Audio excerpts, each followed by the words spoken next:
Hello, and welcome to the Roads Density Tool webinar as part of the GBTools package. My name is Cam McClelland. I'm a senior biologist with the Grizzly Bear Monitoring Project, and today I'm going to be going through how to run the Roads Density Tools. So first, let's just go over again, what are the grizzly bear tools? So we know that grizzly bears rely on their habitat to provide three essentials for life. The first is resources, such as food and water. The second is security, to prevent excessive rates of mortality.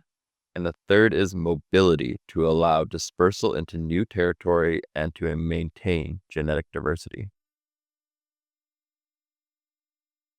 So, spatial models were developed to predict all three of these attributes, with the goal to support and inform the long-term survival of grizzly bears and their habitats in Alberta. The goal of these tools is to preserve high-quality habitat and reduce mortality risk, to forecast the effects of development, and to compare the relative impact of multiple scenarios. So, just a little background on what it takes to run the Grizzly Bear Tools package. The Grizzly Bear Tools are a toolbox that can be used within the ArcGIS Pro program. And the tool set consists of base spatial data representing model predictor variables, geoprocessing scripts written in Python 3, and an ArcGIS Pro toolbox, which contains all the graphical user interfaces to run each script. Before we get into running these tools, I just wanted to chat about the tool spatial layers. So layers within the tools are from 2021. This is based on the most recent ABMI humans disturbance layers. And we update these layers based on when these layers are released. However, ABMI layers lag by about 2 to 3 years. So when we do get that new ABMI layer, human disturbance, which includes cut blocks, seismic lines, and roads, we then update our land cover layers respectively. And it is also important to note that the date of these layers, so 2021, needs to be considered during interpretation. So when you run this, it's running it for 2021 and not for 2024. So the results may be out of date by 3 years, and that needs to be considered when you are looking at these results. Another note is that the canopy cover and percent conifer layers are from 2018. This is because these are the most up-to-date layers that we could get. More up-to-date layers are too coarse, but we are continuing to search for an alternative to these layers so that we can have them as up-to-date as possible. Here is an overview of what tools we have at our disposal so we have our road density tools, denning RSF tool, habitat states tool, and siteability tool. Today we're going to be going over our road density tools. So that's our add GBTools boundaries to map, calculate current road density, and calculate road density scenarios. There's one more road tool in here, which we won't be going into within these webinars, and that's our road reclamation tool. But this is actually covered within our road density tools, so we won't need to go into it. So why do we care about road density? Well, roads between collision and allowing access into grizzly bear habitat are the highest human contributor to grizzly bear mortality. And we have found that having a road density of greater than 0.6 kilometers by kilometer squared in core grizzly bear watershed units, or a road density greater than 0.75 kilometer by kilometer squared in secondary grizzly bear watershed units, has adverse consequences on grizzly bears. With the roads tool, we are able to determine road density in an area based on multiple road scenarios. By reclaiming, adding gates, or temporary closing roads, we can reduce road density on the landscape. It is important for running this tool that we run multiple plan scenarios to determine the best course of action when adding roads to the landscape. So I've already mentioned these grizzly bear watershed units, or GBWUs, but I'll just explain them because we run the tool based on these grizzly bear watershed units. So Alberta contains 7 grizzly bear management areas, or BMAs. Um, and these bear population units, or BMAs, are further subdivided into grizzly bear watershed units. Grizzly bear watershed units are management units based on major watersheds subdivided along heights of land and along water courses to approximate the size of an adult female grizzly bear home range, which is approximately 700 kilometers squared. And we calculate our road densities per grizzly bear watershed unit. All right, and keeping with these GBWMUs, I'm just going to quickly go through a tool that allows us to add these and road layers to the map. So that's with the Add GBTools Boundaries to Map. Here we have a very simple interface. We have our landscape conditions, which can't be changed, and we have another input to select an existing map. So let's just see how this is done. All right, now we're gonna just show you a way to add the roads layer and our grizzly bear watershed units to the map, which are specific for this tool, the roads tools. So we go to our Add GBTools Boundaries to Map under our GBTools package under a GBTools Pro toolbox. Double click. We have 2 options here. We have landscape conditions, which remain as 2021, and we can't change these. And then we can select existing map. I'm going to select our roads map, which to add this to, and we're going to run it. That's complete, so we can close this. And now you see that we have several layers here. We have our trails layer for 2021, our roads layer for 2021, which can be used in any tool that requires road inputs. You can also grab these from base IP, which I show you with in the next section here when we're running our road density tool.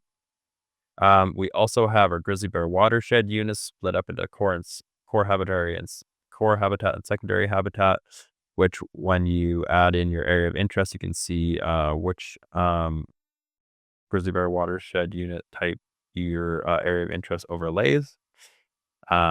We also have our bear management units 1 through 7. We have a denning RSF boundary, which we'll go into later in the webinars. And then we have our GBTools boundary, which overlays the area that our GBTools encompass. And that's it. All right, now let's get back into going through our road density tool. So the road density tools are meant to work in a 2-step process. First, we calculate the current state of road density within an area of interest. And second, we create a project scenario by adding or removing roads from the previous run and recalculate density for comparison. When calculating current road density, the road density tool calculates road densities for an area of interest specified within the tool, and we calculate road densities for each GBWU, or area of interest overlaps. And densities are generated by dividing the total length of roads within our area of within each grizzly bear watershed unit by the area of each grizzly bear watershed unit. Okay, let's get into the nitty-gritty of the current road density tool, which is our first tool in the roads density suite of tools. So this is what what it looks like when you double click on the road density tool and pull it up. We have a GUI here, a graphical user interface, with 5 inputs, but really, you'll see, there's really only 4 areas we can input information into. So this first input is our landscape conditions, and it reads 2021. This just shows what year the data the road densities are generated for, and this can't be changed. All right, our next input here, this is just where we're going to input our area of interest. So we have two options for it, really. We have the first one, which allows you to draw a polygon around your area of interest directly onto your current map. You can do this by using this pencil icon. Um, we also have a option. So if you already have an area of interest generated, you can either drag and drop it in here or find it within your file folders using this file icon. So with these, you can just select one or the other, don't do both. And the road densities will be calculated for the area of interest specified. However, when we do put in the area of interest, you'll see that sometimes it calculates road density for a larger interest or area rather than your area of interest. And this is simply because we're calculating road density for the grizzly bear watershed units. Our next option here, this is where we're going to input our road layer. So you can either input the road layer that is provided within our GBTools, which can be found under base IP access in our access geo database. And I'll show you where that is in a second when we go through an example here. But you can also provide your own roads layer in here if you have maybe a more accurate representation of the area, or if you just have your own roads layer that you wish to use.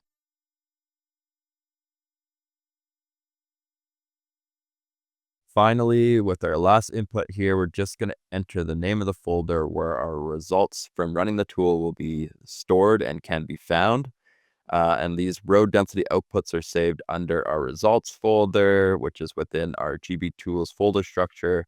And then they'll be under road density and then the folder name that you use. So if you, for example, were to enter your folder name as roads are us, the density outputs would be stored under results, road density, and roads are us.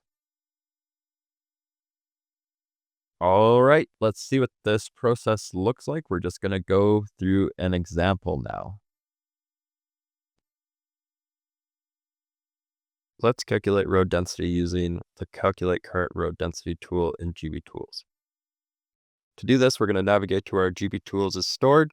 We're going to open it up, navigate to our toolbox, GBTools Pro, open that up, and we're going to open up our calculate current road density tool. So once we open that up, you can see that we have 5 input options. The first is landscape conditions. This one can't be changed. It just denotes that the layer is used in this tool from 2021.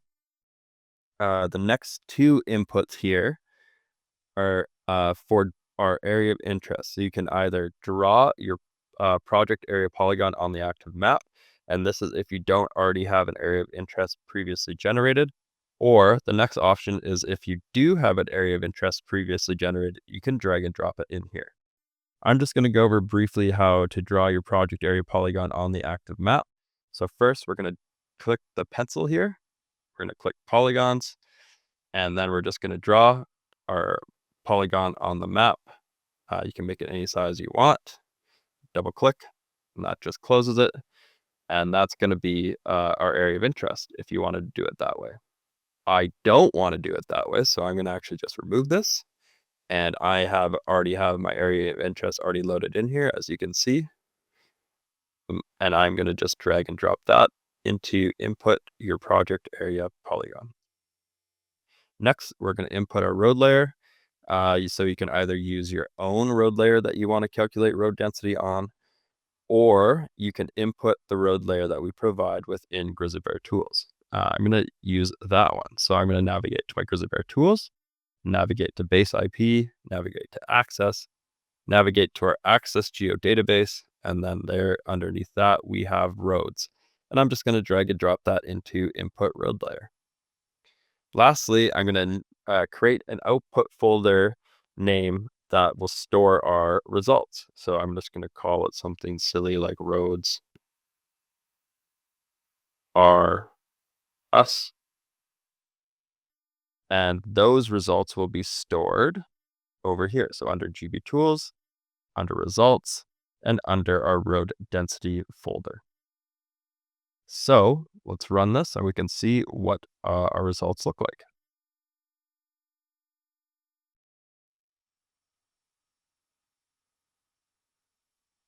All right, so it's complete. And now, if we look at our area of interest, you'll see, I'm just going to drag it to the top here so it overlays everything, that the results are much larger than our area of interest. This is because we generate road density for each grizzly bear watershed unit, which is what each of these, that our area of interest overlaps. And with that, we create three categories of road density. We have below 0.6 kilometer by kilometer squared, between 0.6 and 0.75 kilometer by kilometer squared, and greater than 0.75 kilometers by kilometer squared. And as you can see here, most of our areas are below 0.6 kilometers by kilometer squared. Give me a sec. Except for we do have one that is in our middle category between 0.6 and 0.75 kilometer by kilometer squared, which might be a little bit more concerning. On top of that, we also generate a clipped roads layer that is clipped to each of the grizzly bear watershed units that overlap our area of interest. And that's about it.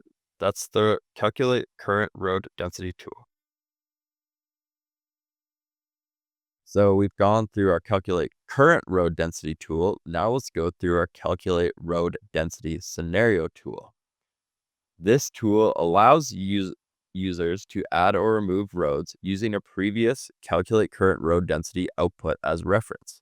It is useful for planning road construction or restoration projects, and added or removed roads are used to recalculate road densities and compare these to current road conditions. This can only be run after a current road density output has been previously generated. All right, so let's get into this here. So our calculate road density scenario tool is located within our Grizzly Bear Tools Pro toolbox, and we have 5 inputs that we can input information into.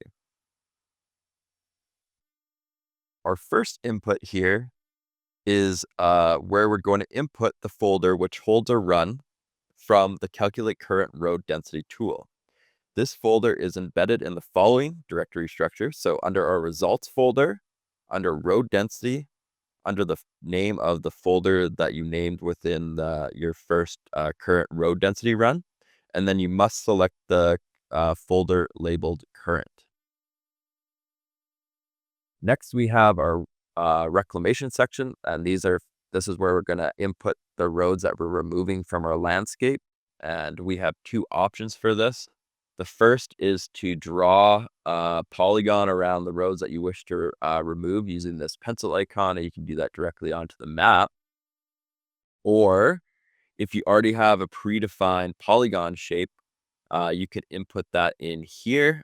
So just drag and drop it or search it with the folders tab here, and you just add that in here. So we just use one or the other of these inputs. Following this, we have our construct roads section. So again, we have the ability to draw roads directly onto the map using this pencil icon.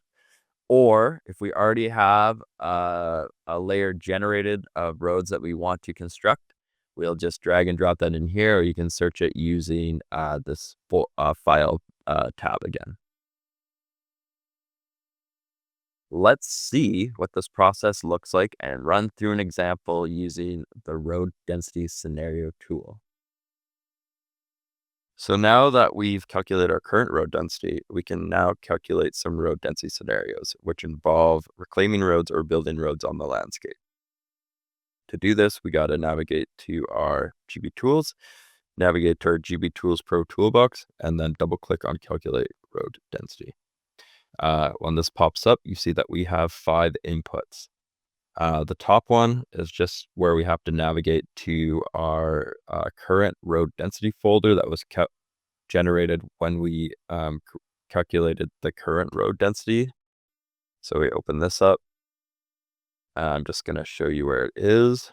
So it's under your GBTools folder, under results, under road density, under the file that we named last time, which was roads are us, and current. Next, we have 2 options for removing reclaimed roads on the landscape. You can either draw a polygon directly onto the map using this pencil, or you can use remove roads using your own defined polygons. So if you have previously generated polygons surrounding those roads. I do not have that, so I'm just going to draw it directly on the map using the pencil polygons. And I'm going to remove these roads up here in this higher road density area. Double click to close it.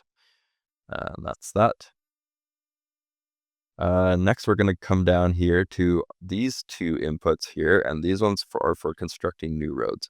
And similar to the reclaimed roads, we have two options. We can either draw them directly onto the map using this top input, or we can, if we already have a layer containing polylines that represent these roads that are going to be constructed, we can add that, drag and drop it in here. I do not have this, so I'm just going to construct new roads directly onto the landscape. So I'm going to click this pencil, click lines. And then I'm going to go a little crazy here so we can get some different results. I'm just going to draw some crazy roads all in here. If you want to finish one section of roads, you can double click and then start drawing some more roads. Draw one over here. Draw a bunch over here. That should be good. Okay, so we've got our removed roads for reclamation, and we've got our newly constructed roads in this scenario. So let's run it. Okay, we've ran it. Now we can close the tool. And let's first, this is our results. So we'll first close the scenario, and we can just take a look at our current road density. So we see, of course, we have lower density all over here and a higher density in this grizzly bear watershed unit up here. And now let's compare that to our road density scenario that we just generated. And as you can see, it's completely changed. So we've eliminated some roads in this top grizzly bear watershed unit, making it less dense and below our 0.6 kilometer by kilometer squared threshold. However, we've increased the road density in this middle watershed unit above our 0.75 kilometer by kilometer squared threshold. And that's not good. We've also increased the road density in this lower unit from below 0.6 kilometers by kilometer squared to between 0.6 and 0.75 kilometers by kilometer squared. And that's a little concerning. And so we can now see how adding and removing roads on the landscape affects the road density in grizzly bear watershed units and how this may affect grizzly bears going forward.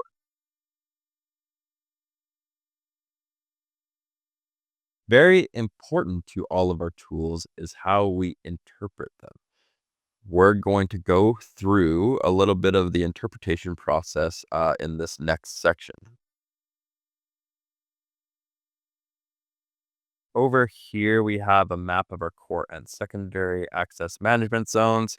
And just to reiterate, our goal is to have below 0.6 kilometer by kilometer squared road density within our core access management zones and below 0.75 kilometer by kilometer squared road density within our secondary access zone.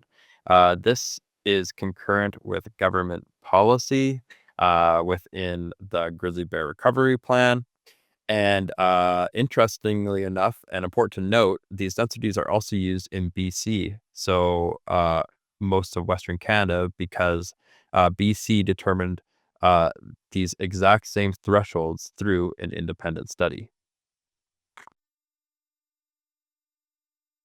Looking at the current state of roads in Alberta, we can see that we are actually doing fairly well in this. We have only 3 grizzly bear watershed units over our 0.6 kilometer by kilometer squared road density threshold within our core access management areas.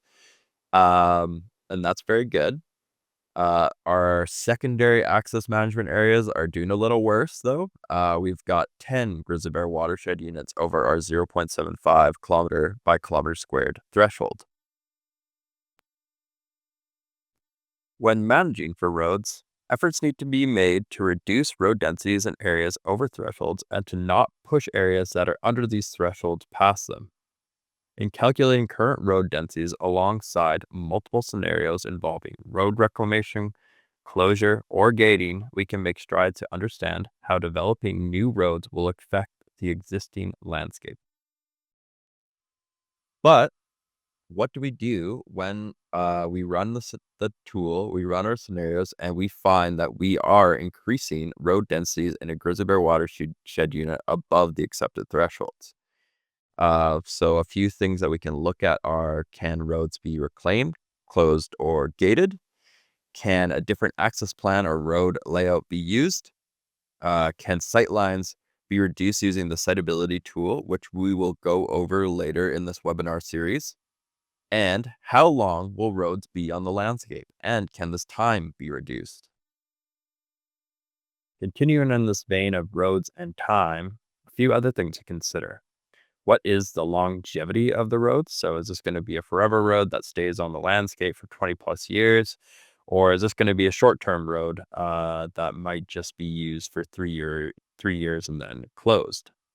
Will the main use of the roads change over time? So will the road change hands between forestry, who may have been willing to close the road sooner, and then oil and gas may take over and add some wells in there? And the road use changes, and therefore the length of the road being on the landscape changes. If that happens, who is responsible for access management? And in this area, are there plans for other roads in the future? And can these roads be gated to be reused later on, or reclaimed to be reused later on as well? All right, let's compare how our road densities have changed from 2010 to 2021. On our leftmost map here, we have road densities in 2010. In our center map here, we have road densities in 2021. And for the most part, they remain relatively similar and stagnant. Maybe a couple road density or in our secondary accident management areas have been pushed beyond the thresholds, namely here and here. But for the most part, we remain very similar.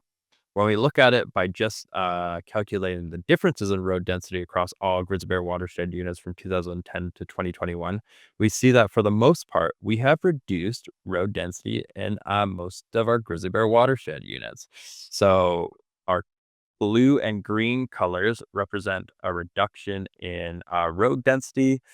Blue we've reduced our road density by more than 0.1 kilometer by kilometer squared. And green, we've reduced our road density between 0 and 0.1 kilometer by kilometer squared. And we can see that this is the case in most or in a lot of our grizzly bear watershed units. However, that being said, there are still a few watershed units where we have increased our road density, and namely in these yellow watershed units where we've increased our road density between 0 and 0.1 kilometer by kilometer squared. And then even higher within our red watershed units where we've increased our road density by greater than 0.1 kilometer by kilometer squared. And these are the watershed units that we kind of need to watch out for. These are the ones where there's more roads going in than roads coming out. I think it's important to note that while we talk about gating, reclamation, road closure, these do not entirely reduce risks that roads put into the landscape. Our best scenario is to never create roads, because once we do create roads, we can never fully eliminate access into these areas, whether that be by OHV or on foot. There is always, the landscape will always be permanently changed, and there will always be increased access. So we need to really think about when we are putting new roads onto the landscape. A few other things to consider are, have you run the habitat states tool when we run the roads tool? And we can then look at and kind of drill down into, how are these new roads affecting our RSF, our risk, and our habitat states outputs? Are these changing? Is it like further negative or positive? And how can adding new roads mitigate negative effects and decrease risk and improve habitat? So that can all be done within our habitat states tool set, and we will be going over that in another webinar. All right, well, thank you for listening, to this webinar, and hopefully you can all now calculate road densities within your working areas. Um, I would finally like to say that if you're going through these tools, we want your feedback. So let us know how our tools are doing and whether you're going through them and you find one thing that you wish that they did more of, and we can potentially talk about implementing those into the tools. Thank you again.